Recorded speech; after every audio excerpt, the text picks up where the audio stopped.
Good evening, visitors. Welcome to the Australian War Memorial's last post ceremony. My name is Sandy Smith, and joining us today from the Australian Army is Warrant Officer Class 1 Kim Owen. Today, we commemorate the 80th anniversary of the Nuremberg Raid, which took place on the night of the 30th and 31st of March 1944.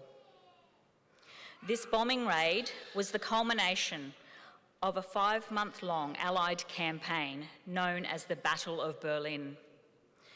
While the Nazi capital was the main target, other cities were hit as well. Flying so deep into German territory exposed Allied airmen to sophisticated enemy air defences, which included a network of radars, anti-aircraft guns, and night fighter aircraft. The longer distances flown increased the amount of time the bombers could be shot down. This could happen at any point during the 1,000-kilometre flight to the target or on the return journey. The raid of the city of Nuremberg was the worst night of the war for the RAF Bomber Command.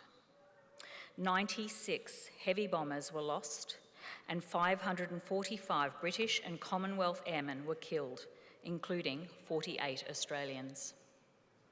Soon, you will hear the story of just one of those Australians.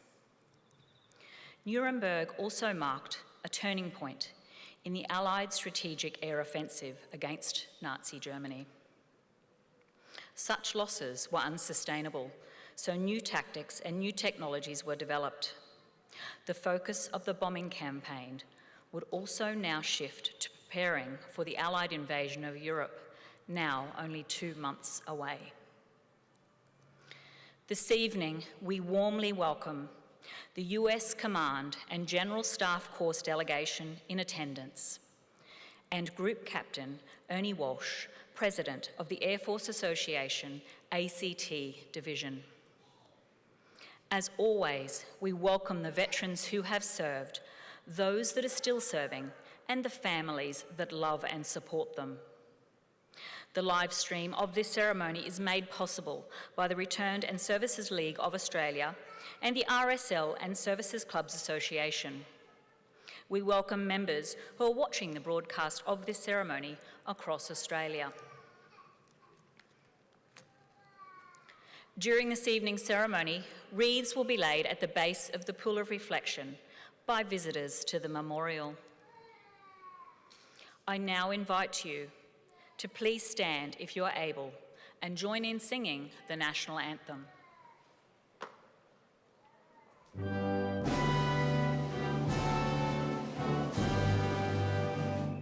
Australians, oh, let us rejoice, for we are one and free.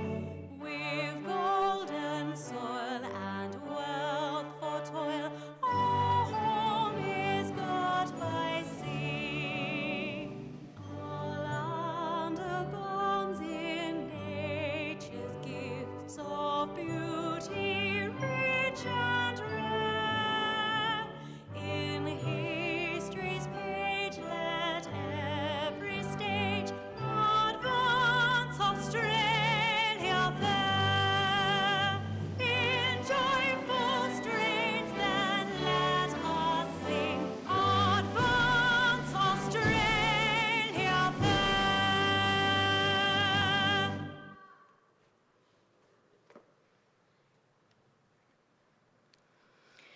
The Australian War Memorial was the vision of Charles Bean, Australia's First World War official historian. Bean landed with the Australian troops on Gallipoli and stayed with them at the front through to the end of the war. The idea of this national memorial and museum came to him at Pozières, France, in the depths of the bloody fighting of 1916. Bean's idea was that this would be a place where families and friends could mourn loved ones buried in faraway places. It would also be a place that could help all Australians understand what these men and women had endured and what they had done for us. Bean's vision, to which we remain true, is best expressed as inscribed in the entrance to the memorial's galleries. Here is their spirit, in the heart of the land they loved, and here we guard the record which they themselves made. Tonight we will read the story behind just one of those on the Roll of Honour, which lists the names of more than 103,000 men and women who have given their lives for us in war and on operations for more than a century. But first, we present a lament, Flowers of the Forest. Wreaths or floral tributes will now be laid at the base of the Pool of Reflection.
Today, we remember and pay tribute to Flying Officer Martin Michael Corcoran.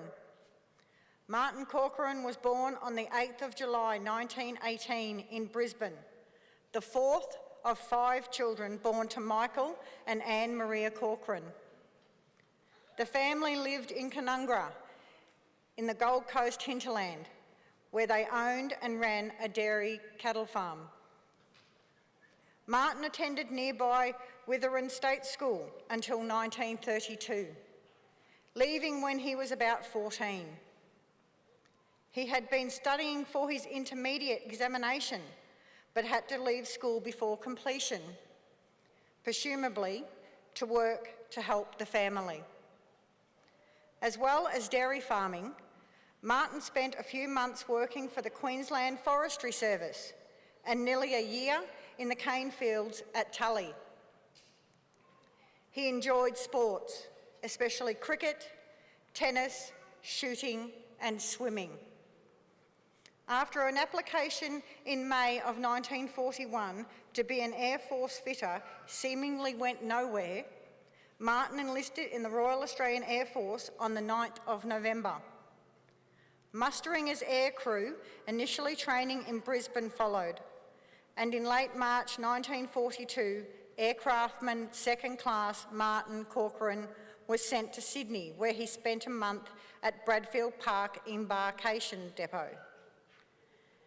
He boarded the ship in Sydney for overseas service on the 27th of April, arriving in Brandon, Manitoba 3 weeks later.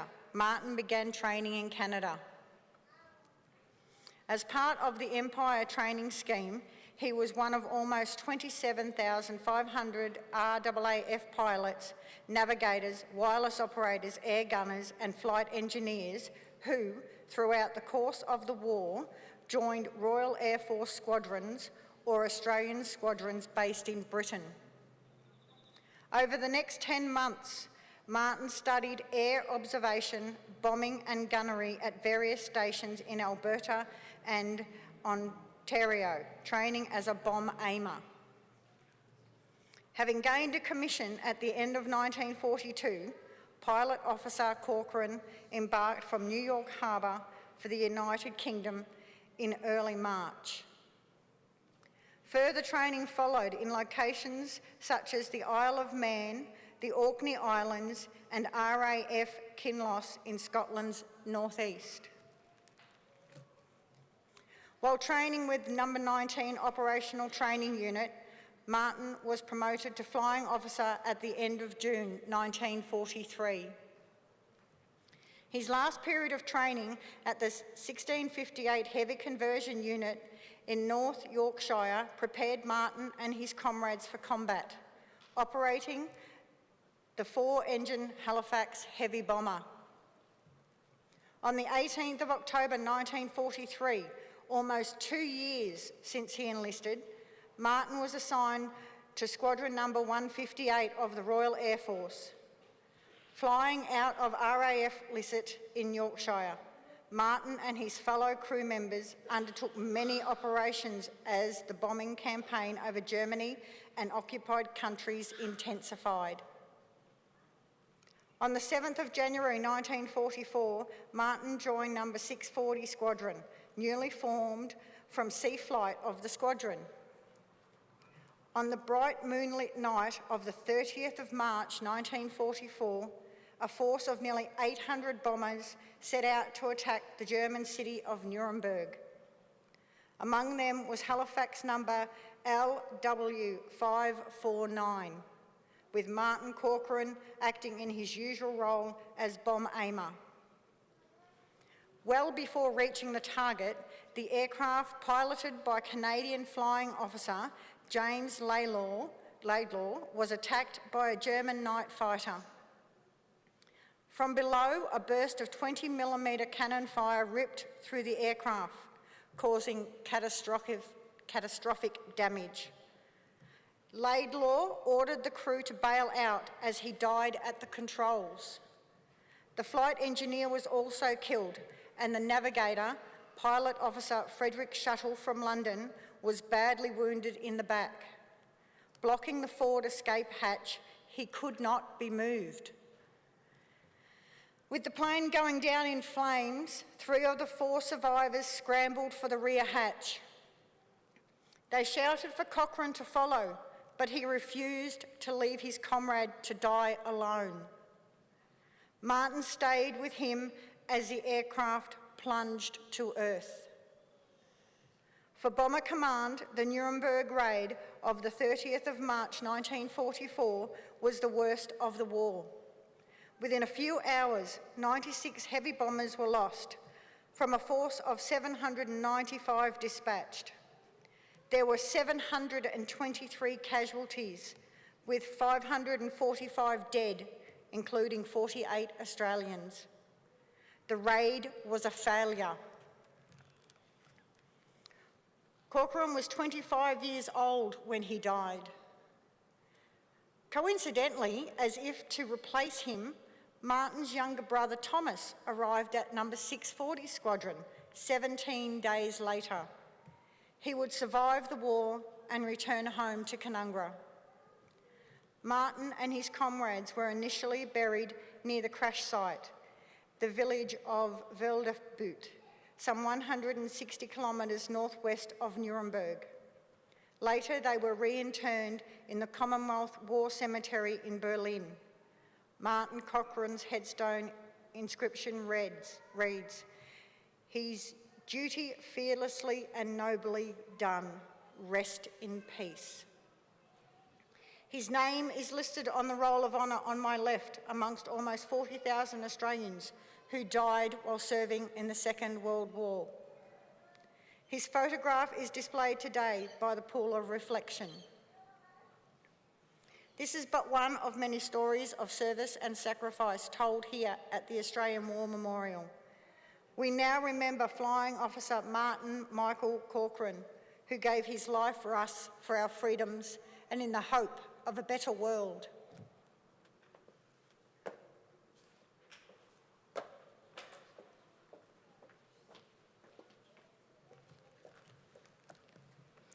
Please stand for the reading of the Ode and the sounding of the last post.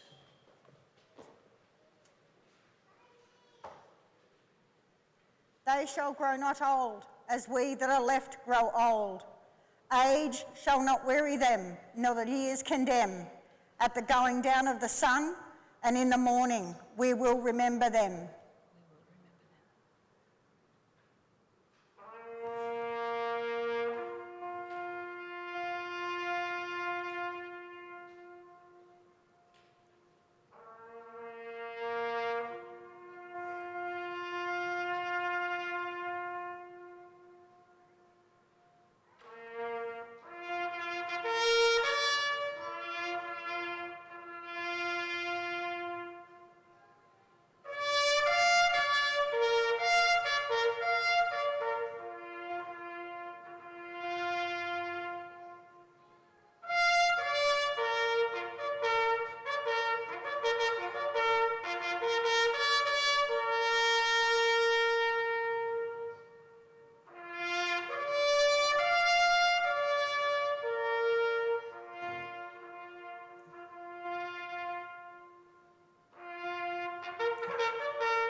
Lest we forget.